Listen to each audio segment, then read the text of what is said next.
Hello, everyone. I'm Dr. Jordan B. Peterson. I'm the author of 3 books, Maps of Meaning, 12 Rules for Life, and Beyond Order, 12 More Rules for Life. I've been asked by the Honorable Preston Manning to say a few words about our nation's response to COVID. So let's lay out what happened. We faced an unknown threat of indeterminate magnitude. So a new disease made itself manifest on the horizon, and we had no way of calibrating the severity of the illness. We panicked. We then used the panic to justify the imposition of a tyranny that was modeled for us by an authoritarian state led by the Chinese Communist Party. So in our foolish panic, we abdicated our political responsibility and we copied the first mover, which was essentially Communist China. How did we abdicate our political responsibility? Well, we turned over the necessity to consider a multiplicity of options to hypothetical experts on the public health front. And I would say that was an abdication of responsibility because, first of all, we turned those public health experts into political figures having to adjudicate between a number of competing ethical claims, and we also, our political leaders and ourselves as citizens, allowed our responsibility to be usurped by these experts in a time of hypothetical crisis. We then manipulated public opinion in the most egregious possible manner, using a collusion between corporation, primarily the pharmaceutical industry, government and media, who all colluded together to use fear to impose tyranny. And we did that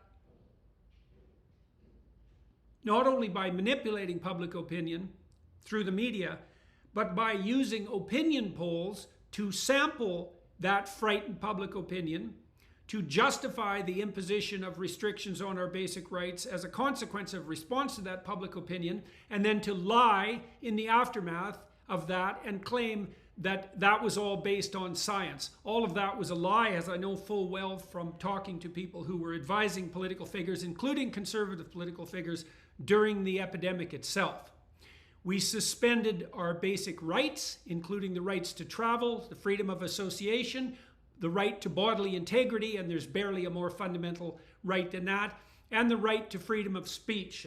We did the latter particularly by persecuting people who dared to say anything against the panicked response to the hypothetical COVID epidemic. Here's a rule of thumb for everyone to consider in the future. Imagine there's a crisis. I suppose now we believe the next one is going to be on the climate front. Imagine that your response to that crisis is a kind of paralytic fear.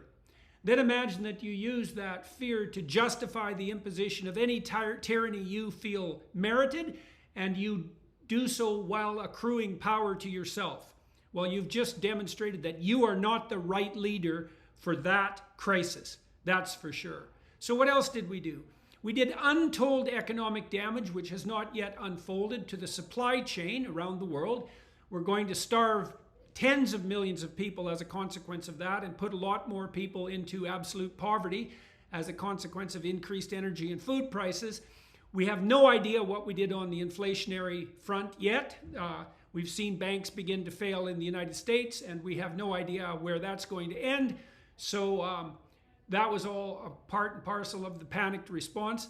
We've damaged the population's faith in both public health and science for at least a generation, maybe more, because if I was a young person looking back at what happened over the last 3 years, I would certainly be disinclined to trust either experts or politicians again in my life.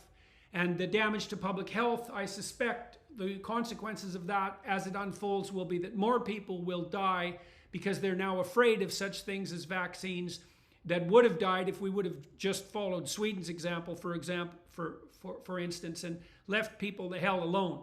I don't know how many of you who are listening know this, but Sweden now has the least excess deaths in Europe. And so the Swedish model, which did involve vaccines, by the way, but no lockdowns and certainly no mask mandates. We lied through our teeth about masks. There's no evidence whatsoever from randomized controlled trials, which are the only form of trial that matter. We lied through our teeth about the utility of masks so that we could look like we were doing something, and that's on you, politicians, who pushed that. We also circumvented the scientific process while approving the vaccines, and we're going to pay a big price for that, and we're certainly not done paying that. And then I would say to the conservatives who are listening, we failed as conservatives because we did not abide by or attend to the law of unintended consequences, right? We had a crisis of unmeasured magnitude. That was the new illness.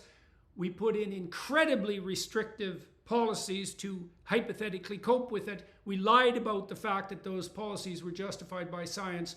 We wreaked untold economic havoc on our society. We hurt the educational opportunities of children, and we failed to attend to the fact that the reaction to a crisis can produce a worse crisis than the crisis itself. So, all things considered, it's hard for me to see how we could have possibly, had we done nothing at all in the face of this so-called pandemic, things would have turned out better than they did. So I think there's ample room for all of us as citizens, and especially those of us who were leaders during this time, to be as ashamed of ourselves as we possibly could. And perhaps what you could remember from this particular talk is that in our panicked idiocy, we copied one of the most authoritarian societies that's ever existed on the planet, and that would be the Chinese Communist Party. So pretty damn pathetic, all things considered. We should seriously be ashamed of ourselves. Thank you very much for the opportunity to share those thoughts with you.